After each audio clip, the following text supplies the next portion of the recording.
আসসালামু আলাইকুম প্রিয় শিক্ষার্থী, আশা করি সবাই অনেক ভালো আছো এবং সুস্থ আছো। তোমরা তোমাদের লাইফে বিভিন্ন সময় বিভিন্ন রকম সেমিনারে অ্যাটেন্ড করো, অথবা বিভিন্ন কালচারাল প্রোগ্রাম হতে পারে অথবা পাবলিক সেমিনার হতে পারে। তো এই সেমিনারগুলোতে অংশগ্রহণ করার সময় তোমরা যখন স্পিচ দাও, স্পিচ দেওয়ার শুরুতে তোমরা কিন্তু নিজের পরিচয়টা আগে দাও, তাই না? তো নিজের পরিচয় দেওয়ার ক্ষেত্রে সবসময় কিন্তু স্টুডেন্টসদেরকে দেখা যায় কমন কিছু সেন্টেন্স ইউজ করে। যেমন এই সেন্টেন্সটা খুবই কমন, সেটা হচ্ছে thank you for giving me chance to say something. সবসময় আর কি স্টুডেন্টরা বলে। তো আজকে আমি একটা অ্যাডভান্স লেভেলের আসলে সেলফ ইন্ট্রোডাকশনটা আসলে কিভাবে শুরু করতে হয় অ্যাডভান্স লেভেল থেকে একটু দেখাবো, যে কমন সেন্টেন্স গুলো বাদ দিয়ে তোমরা কিভাবে অ্যাডভান্স লেভেলে খুব সুন্দরভাবে নিজের প্রেজেন্টেশনটা দিতে পারবে। ওকে, তো আমি পুরোটা দিব না, জাস্ট শুরুটা কিভাবে অ্যাডভান্সড ওয়েতে দেওয়া যায় এই বিষয়টা আজকে দেখাবো, ঠিক আছে? আর নিজের তথ্যগুলো নিজের মতো করে সাজিয়ে দিতে হবে, বাট আমি শুরুটা দেখাই দিচ্ছি একটু ব্যতিক্রম ভাবে। ওকে, আচ্ছা, আমি শুরুটা এভাবে করি। Hello everyone, my name is Mithun Al Mahi. I come from the beautiful expanses of Kurigram district, a place that has shaped who I am today.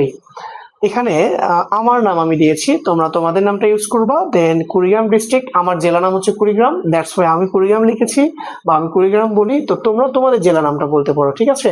Hello, my name is Mithun Al মুভি and I come from the beautiful expanses, মানে আমি সুন্দরতম বা সুন্দর বিস্তৃত একটা জায়গা থেকে আসছি, সেই জায়গাটার নাম হচ্ছে কুড়িগ্রাম জেলা, ঠিক আছে? এরপরে বলা হয়েছে কি, দেখো, আ প্লেস দ্যাট হ্যাজ শেপড। এই কুড়িগ্রামটা এমন একটা জায়গা যেটা আমাকে আকার দিয়েছে, মানে আমাকে বড় হয়ে উঠতে সাহায্য করেছে। হু আই এম টুডে, মানে আজকের আমি হয়ে উঠতে সাহায্য করেছে। ওকে, আচ্ছা, আবারও বলতেছি প্রথম সেন্টেন্সটা। Hello everyone, my name is Mithun মুভি and I come from the beautiful expanses of Kurigram district, a place that has shaped who I am today. Okay, এরপরে আমার একাডেমিক পড়াশোনার বিষয় চলে আসছে। আই ইম্বার্কড অন মানে হচ্ছে জার্নি স্টার্ট করা। Okay, I embarked on my academic journey at KGC, মানে হচ্ছে কুড়িগ্রাম গভর্নমেন্ট কলেজ। তো তোমরা তোমাদের কলেজের নাম এখানে দেবে। ওকে, ওয়ার আই ইমার্সড মাইসেলফ বলতে আসলে নিজেকে নিয়োজিত করা।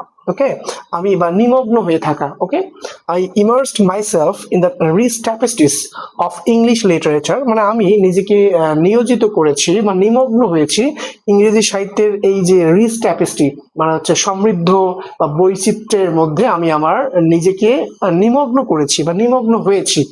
এবং সেখান থেকেই completing both my bachelors and masters degree, এবং সেই কলেজ থেকে আমি আমার ব্যাচেলার এবং মাস্টার্স ডিগ্রি কমপ্লিট করেছি, ঠিক আছে? মানে স্টার্টিংটা জাস্ট এভাবে যদি শুরু করো, তোমার স্পিচটা অনেক সুন্দর লাগবে এবং অ্যাডভান্সড লাগবে, এবং এর পরবর্তী যে কথাগুলো তোমরা হচ্ছে নিজের মতো করে সাজা বলতে পারবা, ঠিক আছে?